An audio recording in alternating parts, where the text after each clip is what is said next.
Halo teman-teman sahabat kehidupan dimanapun berada.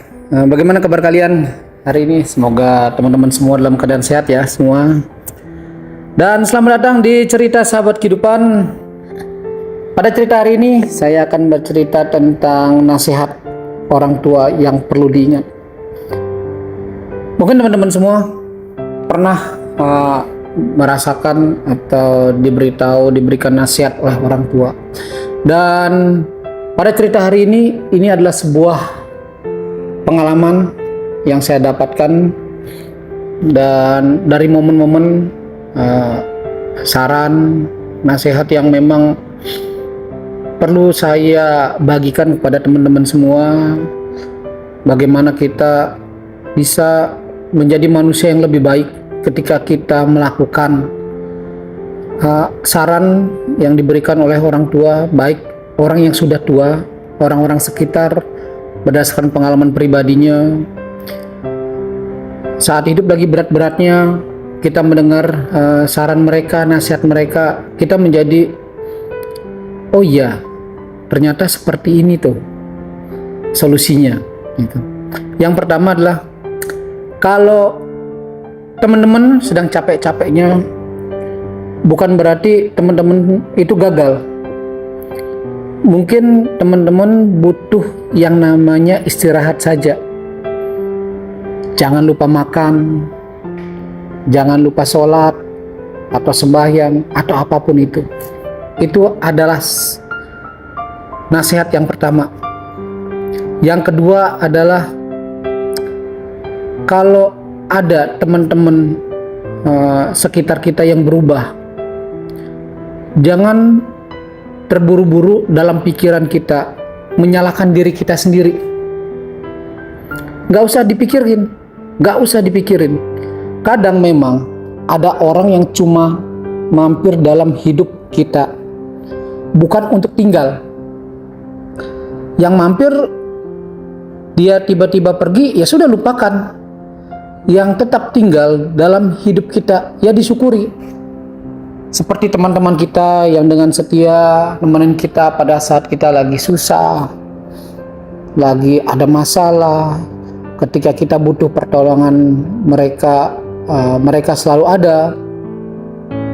Artinya apa? Mereka adalah orang-orang pilihan yang memang ditakdirkan untuk menjadi teman kita, untuk menjadi pendamping kita. Tapi ada juga loh teman-teman yang misalkan dia hadir pada saat mereka butuh. Tiba-tiba ketika kita minta bantuan, menghilang. Pada saat kita keadaan terpuruk, menghilang. Artinya mereka memang bukan ditakdirkan untuk bersama kita. Jadi pikirkan dalam pikiran teman-teman semua bahwa oh ya, mereka bukan harus tinggal dengan kita. Jadi biarkan saja mereka pergi. Tapi percayalah, akan ada orang yang akan selalu bersama kita. Dan yang ketiga adalah, hidup itu gak harus selalu menang. Kadang kita cukup bertahan 1 hari lagi, itu sudah luar biasa. Jadi dalam hidup itu kadang kita selalu berpikir, kenapa sih aku tidak selalu menang? Kenapa sih aku tidak berhasil? Kenapa sih aku tidak bisa melakukan ini? Kenapa sih hidupku tertekan dalam 1 hari ini saja? Yang perlu teman-teman lakukan hanyalah satu. Bertahan, saya bilang. Bertahan. Dan esok hari itu akan berubah lagi harinya. Jadi teman-teman tuh hanya perlu lakukan bertahanlah. Dan itu yang saya lakukan sampai detik ini. Ketika saya dalam 1 hari itu merasa tertekan, baik di bidang pekerjaan, di bidang keluarga, pertemanan, bidang usaha, apapun itu, yang saya lakukan hanyalah satu, bertahan. Saya selalu bilang sama diri saya bisa bertahan untuk hari ini, dan saya akan lewati semua, dan saya akan terus berusaha. Dan itulah yang saya lakukan sampai detik ini, dan semua baik-baik saja. Jadi yang perlu kalian teman-teman semua lakukan hanyalah satu, bertahanlah. Pasti itu akan sangat luar biasa sekali ketika kalian bisa bertahan di titik tersebut. Dan yang keempat adalah jangan bandingkan diri teman-teman sama orang lain. Jangan pernah bandingkan diri teman-teman dengan orang lain. Karena setiap orang itu punya tujuan dan masalah hidup mereka masing-masing. Jadi teman-teman adalah pemenang untuk hidup teman-teman sendiri. Jadi kalian jangan pernah melihat seseorang ketika dia berhasil atau sukses dalam satu hal apapun, kalian bandingkan. Atau dia memiliki sesuatu atau apapun itu, kalian bandingkan, kok saya tidak berhasil, kok saya tidak ini. Belum tentu mereka berhasil di bidang tersebut, tetapi gagal di bidang lain. Dan ternyata di bidang yang lain itu kalianlah yang bisa. Jadi semua orang itu memiliki batas keberhasilannya, batas kemenangannya untuk diri mereka sendiri. Seperti contoh gini, ada teman-teman ada yang punya mobil misalkan, oh enak ya dia punya mobil Pajero misalkan, atau Fortuner, tapi kalian hanya punya mobil Brio, enak sekali ya. Kita kan tidak pernah tahu hal apa yang sudah dilakukan, perjuangannya bagaimana. Dan kalian termasuk orang yang berhasil ketika kalian sudah memiliki mobil Brio. Karena kenapa? Banyak orang belum punya memiliki mobil. Mungkin mereka baru memiliki motor gitu. Tapi ada juga loh, orang baru memiliki motor yang merasa, oh enak ya mereka punya motor. Yang lain teman-teman itu bisa punya mobil minimal Brio lah gitu. Tapi ada juga di bawah motor tersebut hanya punya sepeda doang. Itu akan terus terjadi ketika kita belajar membandingkan. Jadi untuk teman-teman, syukuri apa yang ada saat ini, dan pada saat itulah kalian tidak akan merasa diri kalian itu tidak berhasil. Belajar mensyukuri. Kalau kalian merasa, oh ya saat ini saya punya mobil Brio, ya udah bersyukurlah kamu punya mobil Brio. Oh saya hari ini hanya punya sepeda, ya bersyukurlah punya sepeda. Karena ya mungkin itu rezeki kalian saat ini seperti itu. Tetapi kalau kalian berusaha lebih, saya percaya itu akan di masa depan itu bisa kalian lebih. Percaya itu. Yang kelima adalah kalau hatimu bilang sudah cukup, jangan pasakkan tetap bertahan. Tapi kalau hati teman-teman bilang masih bisa, jalani sekuat hati. Jujur saja pada diri sendiri. Itu adalah sebuah kata yang selalu dikatakan nasihat yang luar biasa ketika saya berada di titik terendah. Ketika saya sudah bilang ada masalah, dan saya dulu pernah bilang ke guru saya bilang begini, guru, saya ada masalah seperti ini. Sekarang yang perlu kamu tanyakan pada dirimu sendiri adalah satu, kamu masih mau bertahan atau mundur? Apakah kamu masih sanggup atau sudah menyerah? Kalau hati kamu, ketika kamu bilang pada hatimu kamu masih sanggup, masih kuat, ya kamu lakukan, tetap bertahan hingga akhirnya kemenangan itu kan selalu ada. Tapi kalau hatimu sendiri sudah bilang saya sudah cukup, ya sudah, mundur, selesai. Itu adalah sebuah kata yang menurut saya harus lebih lari ke hati. Jujur pada diri sendiri. Jadi ketika kalian mengalami sesuatu apapun itu, entah hubungan rumah tangga, entah di bidang pekerjaan, entah di bidang pertemanan, kalau kalian merasa kita harus bertahan, ya bertahan. Tapi jujur pada hati kalian. Jika hati kalian merasa, oh saya tidak bisa bertahan dalam situasi seperti ini, ya sudah, mundur. Artinya apa? Hati kalianlah yang berbicara. Dan percayakan semua itu pada hati. Karena apa? Tuhan Tuhan ada berada pada hati kalian, dan itu tidak akan pernah salah. Dan itu tidak akan pernah salah untuk memutuskan. Pastinya ketika hati kalian berkata, saya masih kuat bertahan, artinya Tuhan masih bersama kalian. Jika hati kalian bilang, sudah waktunya mundur-mundur, itu misalkan, satu contoh lah, kayak kemarin teman saya cerita. Dia sudah berumah tangga sekitar 13-14 tahun. Dan suaminya itu memiliki kelainan seperti ada masalah sedikit main tangan, ada masalah sedikit ditendang, ada masalah sedikit dipukul. Bahkan ketika hamil berapa bulan, dia sempat mengalami penganiayaan. Saya cuma bilang, kamu selama 13-14 tahun ini, kamu bertahan. Kamu masih sanggup apa tidak? Jika kamu masih sanggup, lakukan. Jika kamu merasa tidak sanggup, mundur. Dan percayakan itu pada hatimu. Biarlah hatimu yang berkata. Karena kenapa? Menjalani satu kehidupan seperti itu, apalagi seumur hidup, tanpa adanya kebahagiaan,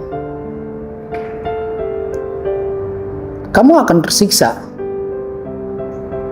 Berbicara dengan hatimu, sembayang, mohon pada Tuhanmu petunjuk yang terbaik.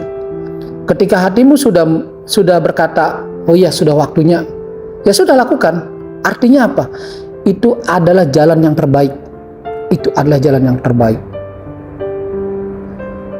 Dan yang keenam adalah, nasihat yang keenam adalah, sakit hati itu bagian dari hidup. Tapi jangan biarkan itu bikin kamu lupa bahwa kamu masih pantas untuk dicintai. Nah, inilah yang paling menarik. Jadi sakit hati itu akan selalu ada. Sakit hati itu akan selalu ada. Tapi jangan biarkan itu bikin kita lupa bahwa kita masih pantas untuk dicintai oleh seseorang. Dan saya mengalami hal tersebut. Mungkin teman-teman semua, bukan saya saja. Saya berani menjamin, teman-teman semua yang mendengar cerita sahabat kehidupan pasti mengalami hal yang sama. Pasti mengalami hal yang sama, sakit hati. Dan hingga akhirnya saya pun berdamai dengan sakit hati tersebut. Caranya bagaimana? Caranya bagaimana? Jadi ketika ada seseorang membuat saya sakit hati, saya percaya bahwa sakit hati ini akan mendewasakan saya. Ketika saya dihina, ketika saya ditekan, ketika saya tidak dihargai, itu sakit hati sekali. Nah, seperti gini, saya waktu bikin sahabat kehidupan, pertama kali saya bikin cerita sahabat kehidupan kegiatan, saya mengalami banyak tekanan, sakit hati yang luar biasa, penghinaan, sampai akhirnya saya pun tidak kuat, saya tidak kuat, dan pernah tutup kegiatan sahabat kehidupan ini kurang lebih 1 bulan. Tapi ada beberapa orang yang minta bantuan saya, tapi karena tekanan, sakit hati semuanya ada dalam diri saya, akhirnya saya berhenti. Hingga akhirnya saya bertemu dengan seseorang teman saya. Dia berkata, Gus, sakit hati yang kamu dapatkan, penghinaan segala macam itu, sekarang kamu lihat dari sisi yang berbeda. Sakit hati yang kamu dapatkan, lihat dari sisi yang berbeda. Sisi yang berbeda seperti ini. Kamu berjalan di jalan kebaikan. Jika kamu merasa nyaman untuk dirimu sendiri, lakukan, lanjutkan. Biarlah sakit hati itu menjadi pengobat. Biarlah sakit hati itu menjadi pengobat untuk dirimu menjadi manusia yang lebih baik. Kamu jangan dengarkan. Sakit hati itu kan dibuat oleh orang, bukan dari dirimu sendiri. Sakit hati tersebut dibuat oleh orang, bukan oleh dirimu sendiri. Jadi kenapa kamu mau menerima sakit hati tersebut? Setelah saya pikir-pikir, iya ya, kenapa saya mau menerima sakit hati tersebut? Sedangkan orang yang menyakitimu saja, mereka tidak peduli sama sekali.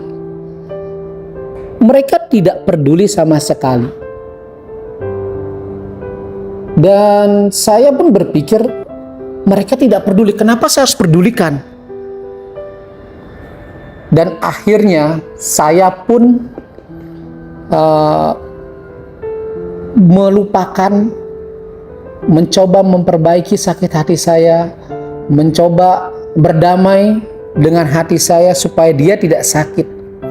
Akhirnya saya lakukan lagi kegiatan tersebut.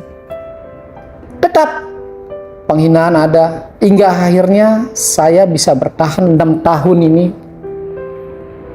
Dan akhirnya tidak ada lagi yang namanya penghinaan, tidak ada rasa sakit hati lagi. Karena kenapa? Saya merasa bahwa saya pantas untuk dicintai. Itu yang saya lakukan. Saya pantas untuk dihormati dan saya pantas untuk direspek. Dan itu yang saya lakukan. Dan itu berhasil. Dan teman-teman semua yang mendengar cerita saya, kalian itu pantas, saya bilang, kalian itu pantas untuk direspek, kalian pantas untuk dihormati, kalian pantas untuk dihargai. Jadi, jangan pernah biarkan hati kalian merasa sakit hati dengan orang lain yang tidak memiliki pengaruh sama sekali untuk hidup kalian. Jangan. Tetap semangat. Tetap semangat. Dan yang terakhir, nasihat yang ketujuh adalah tidak apa-apa kalau teman-teman belum tahu arah. Jalan pelan-pelan saja. Kadang langkah yang pelan justru yang paling dalam. Nah ini. Jadi teman-teman semua, jika teman-teman bingung dalam melangkah, ini saya harus kemana ya? Apa yang harus saya lakukan ya dalam hidup ini? Kalian ikuti kata hati kalian, pelan-pelan saja. Pelan-pelan. Ikuti prosesnya, ikuti alurnya. Hingga kalian melangkah di jalan yang jauh. Justru jalan yang pelan itu, tanpa kalian sadari, itu adalah jalan yang paling panjang. Jalan yang paling panjang. Ikuti prosesnya. Seperti contoh begini. Kalian merasa, kalian tuh bingung, saya mau usaha apa ya? Misalkan gitu, saya mau usaha apa ya? Saya kalau usaha telur dadar jualan, kira-kira lama nggak ya? Nanti ada yang beli tidak ya? Udah, yang perlu kalian lakukan adalah satu. Kalian mulai beli telur, goreng, posting. Mungkin hari ini tidak ada yang beli. Hari ini saya bilang, hari ini tidak ada yang beli. Besok bikin lagi dengan pola yang berbeda. Pelan aja, pelan. Mungkin besok ada yang nanya-nanya, itu cara gorengnya bagaimana? Itu belinya di mana? Oh, saya mulai jualan. Mulai lagi seperti itu setiap hari. Ikuti aja setiap hari. Hingga akhirnya apa? Ketika orang-orang yang mengenal kalian, tahu kalian, dia bisa membranding teman-teman.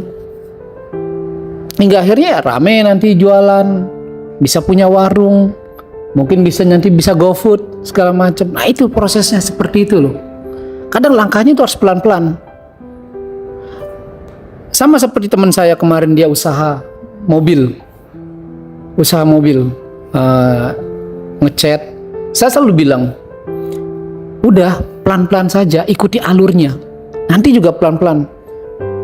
Cari teman yang mau bantu, yang mau support, yang mau mendukung. Akhirnya saya bantu dia pelan-pelan untuk branding.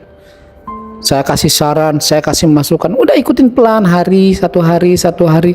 Hingga akhirnya ya, puji Tuhan, sekarang usahanya mulai rame. Nah sama seperti saya bikin kegiatan terapi sahabat kehidupan. Saya belajar bolak-balik Jakarta, Tangerang, dari pagi ketemu malam belajar. Saya ikuti prosesnya pelan, hingga akhirnya saya memantaskan diri. Oh bisa. Mulai ada satu pasien, udah pelan aja, pelan, hingga akhirnya sekarang sudah banyak yang terbantu, sudah banyak yang tertolong. Nah, seperti itulah salah satu contoh. Jadi untuk teman-teman semua, jangan pernah merasa kehilangan arah. Jangan pernah merasa kehilangan arah. Ikuti kata hati, oh seperti ini. Nanti rezeki kalian semuanya juga akan ada di sana. Mungkin teman-teman sahabat kehidupan, itu 7 nasihat yang bisa teman-teman jadikan motivasi, inspirasi. Semoga dengan mendengar cerita sahabat kehidupan ini, teman-teman semua jadi terbuka pemikirannya. Demikian cerita sahabat kehidupan. Salam sahabat kehidupan.